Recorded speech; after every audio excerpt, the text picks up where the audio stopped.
అందరికీ హాయ్, నేను మీ Latha. Welcome to my channel. ఈరోజు పీతల కర్రీ ఏ విధంగా చేసుకోవాలో చూద్దాం. పీతలు అనేవి ఇలా కట్ చేసుకొని తీసుకొచ్చుకోవాలి. కట్ చేసుకున్న తర్వాత ఉప్పు, పసుపు అనేది వేసి బాగా క్లీన్ చేసుకోవాలి, లేదంటే స్మెల్ అనేది వస్తుంది. కాబట్టి చాలా బాగా క్లీన్ చేసుకుంటేనే బాగుంటుందన్నమాట. ఇప్పుడు ఒక మటక పెట్టుకొని అందులో మెంతులు వేసుకోవాలి. మెంతులు అనేది కొద్దిగా బ్రౌన్ కలర్ రావాలి. అప్పుడు జీలకర్ర, ఆవాలు వేసుకోవాలి. ఇవి రెండు కూడా ఫ్రై అయిన తర్వాత పచ్చిమిర్చి ఒక 5-6 చీలికలు చేసుకొని వేసుకోవాలి. కరివేపాకు కొద్దిగా వేసుకోవాలి. ఇవి కూడా ఫ్రై అవ్వనివ్వాలి. ఆనియన్స్ అనేది కట్ చేసుకొని పేస్ట్ చేసుకొని వేసుకున్నాను. ఆయిల్లో మంచిగా ఫ్రై అవ్వనివ్వాలి. బ్రౌన్ కలర్ వచ్చేంత వరకు ఆనియన్స్ ఫ్రై చేసుకోవాలి. ఇక్కడ పసుపు అనేది కొద్దిగానే వేస్తున్నాము, ఎందుకంటే పసుపు క్రాబ్స్ మసాలా పట్టించినప్పుడు పసుపు, కొద్దిగా ఉప్పు, ధనియాల పొడి వేసి మసాలా కలిపి పెట్టుకున్నాం అనమాట. అందుకోసమని పసుపు తక్కువ వేస్తున్నాము. ఇలా మూత పెట్టి తీయడం వల్ల త్వరగా మగ్గిపోతుంది. ఆనియన్స్ అనేది అడగంటకుండా కలుపుకుంటూ ఉండాలి. మటకలో చేసినప్పుడు హై ఫ్లేమ్లో పెట్టి చేసుకోకూడదు, కాబట్టి కొద్దిగా జాగ్రత్తగా ఉడికించుకుంటూ ఉండాలి. ఇప్పుడు ఒక టమాటా వేసుకోవాలి. టమాటా కూడా మరగనివ్వాలి. ఇప్పుడు అల్లం వెల్లుల్లి పేస్ట్ అనేది ఒక 2 టేబుల్ స్పూన్ వేసుకోవాలి. ఫ్రెష్గా నూరుకున్నటువంటి అల్లం వెల్లుల్లి వేసుకుంటే కర్రీకి అనేది మంచి టేస్ట్ వస్తుంది. ఇలా అల్లం వెల్లుల్లి పేస్ట్ కూడా బాగా ఫ్రై చేసుకోవాలి.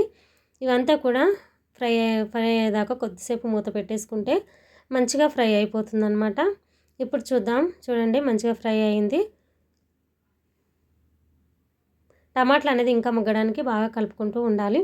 కొద్దిగా చింతపండు నానబెట్టేసుకొని రసం తీసి పక్కన పెట్టేసుకోవాలి. ఆ రసాన్ని ఇప్పుడు మనము ఇందులో వేసుకోవాలి. ఈ రసము మసాలా అంతా కూడా బాగా కలిపేటట్టు కలుపుకొని ఒక 5 మినిట్స్ అయితే బాగా మరిగించుకోవాలి. బాగా మరగడం వల్ల మంచి టేస్ట్ అయితే వస్తుంది, కాబట్టి బాగా మరిగించుకోవాలి. చింతపండు అనేది మసలాలి బాగా. ఇప్పుడు పీతలు అయితే వేసుకోవాలి. పీతలన్నీ కూడా కట్ చేసుకొని క్లీన్ చేసుకున్నాం కదా, ఇప్పుడు ఇందులో వేసేసుకొని మంచిగా ఒక 5 మినిట్స్ ఉడకనివ్వాలి మూత పెట్టేసి. పీతల కర్రీ అనేది ఎంతమందికి ఇష్టం ఉంటుందో తెలియదు, కానీ ఇలా వండుకొని తిన్నారంటే చాలా బాగుంటుంది టేస్ట్ అనేది.